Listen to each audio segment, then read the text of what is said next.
My own experience in Rwanda, because what we have read about Rwanda and what we have noticed when we've been the first time in Rwanda, these are two different sides of Rwanda.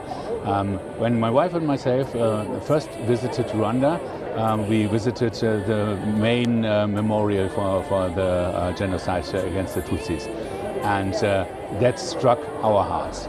So what we are doing here with the commemoration is very, very important, especially for the younger generation who hasn't experienced these happenings themselves. And you have to tell them what has happened 30 years ago or even longer ago, so that they have the opportunity to learn from history. Don't forget, but forgive.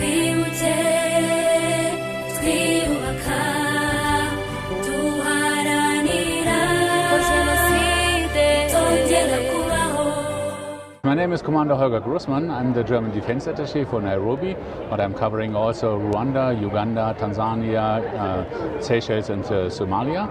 And today I'm here in my official capacity to visit the 30th commemoration of the Rwanda genocide. So today is a very big day for Rwandans and their friends live in Kenya. What was your takeaway from the speakers?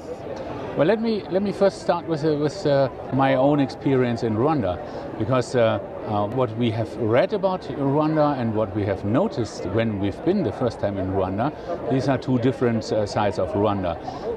When my wife and myself first visited Rwanda, we visited the main memorial for the genocide against the Tutsis, and that struck our hearts.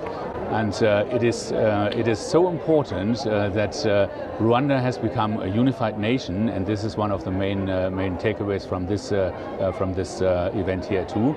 Rwanda is a unified nation, and they are talking about what has happened 30 years ago, and that this shall never happen again. When you say shall never happen again, that's bring me to ask you.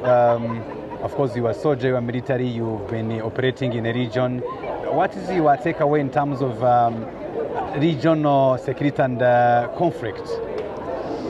Well, Rwanda is going in front because, in terms of peacekeeping missions, because of the history that Rwanda encountered themselves. So I think Rwanda, the history made the Rwandan people aware of taking care of neighboring countries and looking into neighboring countries. I heard one saying today at the conference, when your neighbor's house is burning, then you need to help, because otherwise your own house will start to burn. And I think this is this is in the genes of Rwandese, and this is I would say guiding the Rwandan politics. Mm-hmm. But that's neighbors, they didn't come to switch off or to help the Rwanda in 1994. So what do you comment about that? Well, maybe that is wrong or saying, or that is saying in one way or another, because if your neighbor has a problem, you have to intervene. But it's clear that Rwanda, nobody intervened, which means they speak what they are trying to say. It didn't happen in Rwanda. I would say the speaker have their own opinion about what happened or what happened at that time. I heard the professor saying 100 days, and then the public, the world public, was looking at Rwanda. I think this is a personal view that everybody has to I would say, to manage by himself.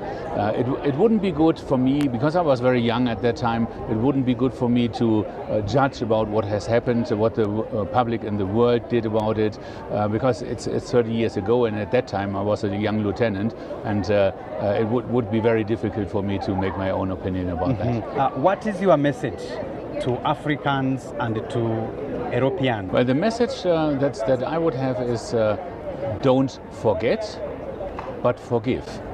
So what you are doing here with the commemoration is very, very important, especially for the younger generation who hasn't experienced these happenings themselves. And you have to tell them what has happened 30 years ago or even longer ago, so that they have the opportunity to learn from history. There are people who deny the Tutsi genocide, and what do you message you have for them? Some they deny in many ways. Some they deny you what's the achievement, what already have been done. Some they deny you genocide itself. So what your views for people who deny the genocide? Well, I don't have a specific view about that. We know what has happened. There are so many sources that shows what has happened. So whoever is denying something that has happened, look at the facts and just try to make up your mind and be objective, be neutral. Sir, thank you very much. I appreciate. Thank you so much.